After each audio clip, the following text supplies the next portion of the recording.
It's time to show you the all-new Mercedes E-Klasse. Here with Thomas and Autogefühl in 4K, full screen, full length. Let's go with exterior features, different lines, different trims, and also interior features. That will explain why I'm wearing two watches today, because Apple Watch features will be included in the interior. But here on the exterior, AMG Line, there you can see you have this multi-star pattern grille, always a chrome frame around, but then you have this black mask, and that is the connection to the EQ models. Headlamps, LED standard, digital light is an option, and then you also have this more extended daytime running light in the lower part. The AMG line here also features these sportier accentuations in the side part, and the color here is called Verde Silver. That's like a silver green mixture. The length, when we come to the side profile, is 4.95 meters or 195 inches. That's just a tiny bit longer than the previous generation. And that mostly went into the wheelbase, that you have a little bit more legroom in the rear. Will this work? We will find out. 20-inch wheels we have here. 21-inch would be the biggest size available. And you have the classic business sedan look. Here you can see, and I would say really inspired of the S-Class. So this one, of course, sits between the C-Class and the S-Class. Has been, to me, always the essence of the Mercedes brand, the Mercedes E-Klasse, I think. Here we can see we have a night package that makes the frames around the windows all in black, and also here the side mirror caps. Interesting that we directly have the second line for you. This one here is the exclusive line. So once again, avant-garde base and then AMG line or exclusive line. And here in the exclusive line, we still have the classic Mercedes star on top to give you this executive look. Also the front grille looks different. It has now a horizontal stress. It's just that here the sensor plate is a little bit more visible than in the AMG line. Also here in the lower side part, the graphic is different. And if you would now think of a base E-Klasse in new generation, it would have more this graphic in the lower part, but then more the grille of the AMG line, like this mixture.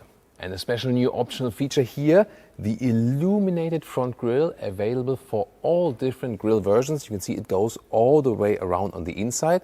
Works even while driving. It is connected to the main headlamp unit. So usually when you activate the daytime running light only, it would not appear, but it does now here in the show mode.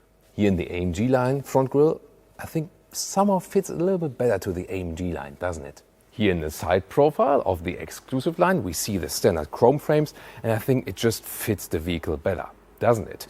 Towards the rear, we can see the rear lamps are already beginning right here, and we have an interesting new signature. This will be the same no matter which trim you pick. Once again, the chrome stress here. And in the lower part, is that a case for the Autogefühl fake exhaust police? Yeah, maybe not. I think we can still live with that. But when we then move to the AMG line, this is a clear case for the Autogefühl fake exhaust police, because this, there is nothing actually on the inside. But technology-wise, very interesting, they now also offer rear axle steering. Up to 4.5 degrees, the rear wheels can turn in the opposite direction than the front wheels, up to a threshold of 60 kilometers an hour or 37 miles per hour. And that massively reduces the turning circle by almost a meter. And by the way, if you wonder about this very unusual but very impressive location, this is here in the Sindelfingen plant in Stuttgart, Germany, at Mercedes. And here they are testing frequencies and also some antenna testing. So everything is basically insulated, that they can test how the signals work, also like car-to-car communications and so on. Standard suspension, by the way, is already one with selective dampers. Will not be available for the plug-in hybrids, which will not be available in the US, by the way. And optionally, you can always get an air suspension, Airmatic, and that is also coming with a package together with the rear axle steering. I really like their key fob, good quality. And when I open the vehicle here, or when I slide it, then these flush door handles come towards me. They are standard. Cool, I think, the illumination, but I mean, these flush door handles, sometimes I think they're over-engineered. What do you think? Here, door closing sound. Sounds really nice. Love that. Then inside of the doors, Also looks like good build quality. Just here a lot of high gloss black piano lacquer, and these controls here don't have a haptic feedback anymore like in the new C-Class or S-Class. I think that's a step backwards if you compare the previous generation. Optional 15 speaker Burmester sound system, or Burmester. Then here we can see the new interior here. We have some high gloss black piano lacquer here and these new air vents, soon more deals to that. This is the AMG Line, always connected exterior interior, AMG Line perforation at the side, 2 horizontal spokes. The normal steering wheel would look different. Seating, the thing is that this is the animal skin. You can also get Artico high-grade leatherette in different colors as well. And in Europe, in the AMG line, you also get microfiber at the inside of the seats. But they didn't do too much stress on more sustainable materials as for the seating. Then 1.89 m or 6'2", still leaves some headroom. There is a panoramic roof available. And you can actually also still open that. Yeah, we have to mention that nowadays, that you can also open a panoramic roof because more and more cars go for fixed panoramic glass roof. You have a cover here and then again this slider function. But yeah, there it starts. Sorry, it took me a while and we used editing that we can make a shortcut here to the opening of the roof. Yeah, these sliders here are always more complicated. But the roof itself here works very well, and they also worked on the aeroacoustics of this panoramic roof. Rear seating area, of course, the main question is, what about the legroom? Design-wise, it looks, yeah, really like S-Class or also the new EQS models, for example, just pure design-wise. And we have a little bit increased wheelbase, and yeah, I do feel that. So it's actually good for the legroom, no problem at all. Headroom, with my size, also works, although there is the panoramic roof, so it also works for 4 tall Ls in the sedan here. It's still a combustion engine model platform, of course, and rear-wheel drive or optional all-wheel drive with a rear-wheel bias. That also means we have a massive middle tunnel, and sitting in the middle part is, yeah, always somewhat a compromise indeed, as you can see, obviously. Interior cockpit overview. This is the new Mercedes Superscreen.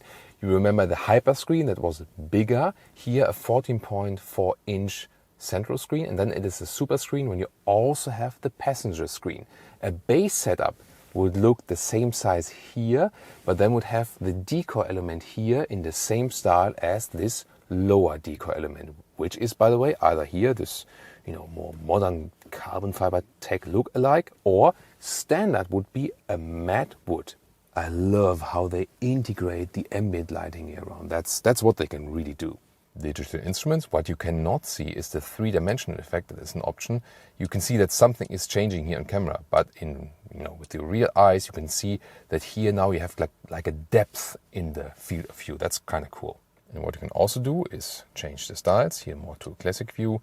The first one was the sport view, or for example to the car internal GPS. And head-up display, you can also change the view styles for that. On the steering wheel, again, hashtag capacitive BS, and that leads to that sometimes you switch left and right to here, nothing happens.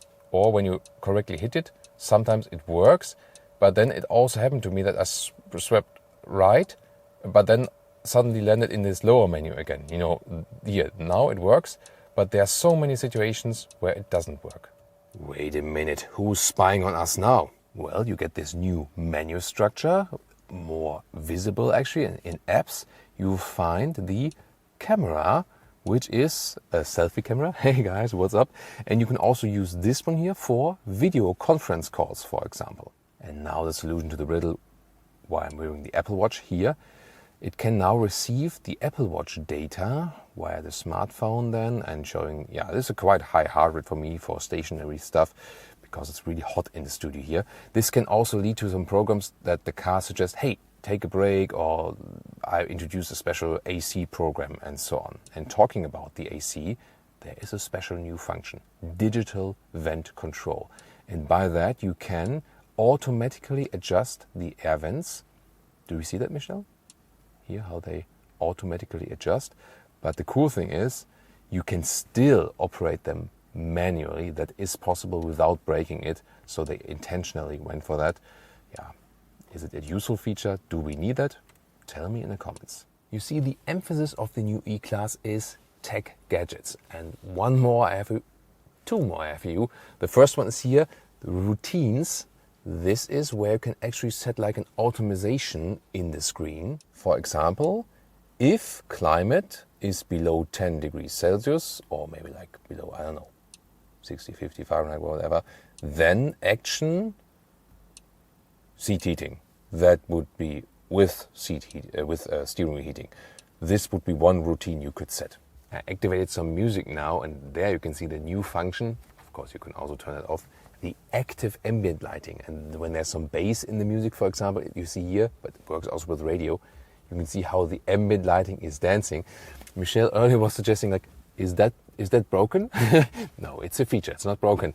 So, I mean, while driving, probably not. That's a feature I would maybe do like stationary, and you want to listen to some music with your friends, then it might be fancy, right? And if you're really bored, then you can also play some games. For example, here, some shuffle puck. But I've already seen Angry Birds is also possible. And here with a different color, more this beige tone. And this is also here the standard middle console with an open cell wood. Beautiful. I would always go for that way. Actually, it's really cool. And once again, less black piano lacquer. You can still get a black piano lacquer middle console, but who would do that voluntarily? Gladly, this time it's an option. This is also featuring here the exclusive interior, also the normal avant-garde interior would feature the standard steering wheel in this more high-gloss black design. Yeah, I think there the AMG steering wheel looks better. Now to the trunk area, 540 liters, the same. 370 here for the plug-in hybrid version, so don't be mistaken, the normal combustion engine is deeper than here and would be higher.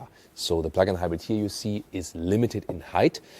The width, length the same, here 1 meter or 40 inches in width, and the length is actually quite cool. Here 113 in meters or 44 inches. And we can also fold the seats, pretty cool. That's a very good function. And if you want more space, later on there will also be again the estate model. As we in Germany would say, Mercedes E-Klasse T-Modell.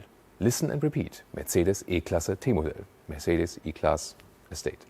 Engines, 2-liter 4-cylinders, petrol and diesel. Based on that also on available markets, the plug-in hybrid models, both for petrol and diesel. And later on, once again, 3-liter 6-cylinder, petrol and diesel. We will keep you updated with this development.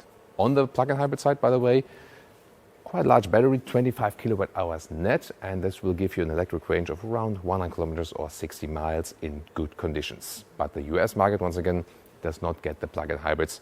There probably also the 3-liter 6-cylinder petrol engine will be more important. Would you go for the AMG line, or would you still stay with the standing upright star? Tell me in the comments. Nautic Blue is the vehicle color right here, by the way, and well, I mean, when I was driving with my dad in the W123 down the motorway, and I'm like, come on, drive even faster, Daddy.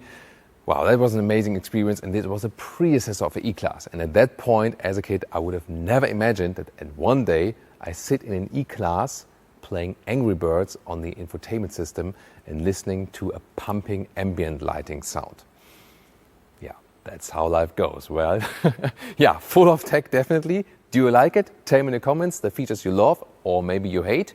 And also tune in to the Mercedes S-Class and the Mercedes C-Class.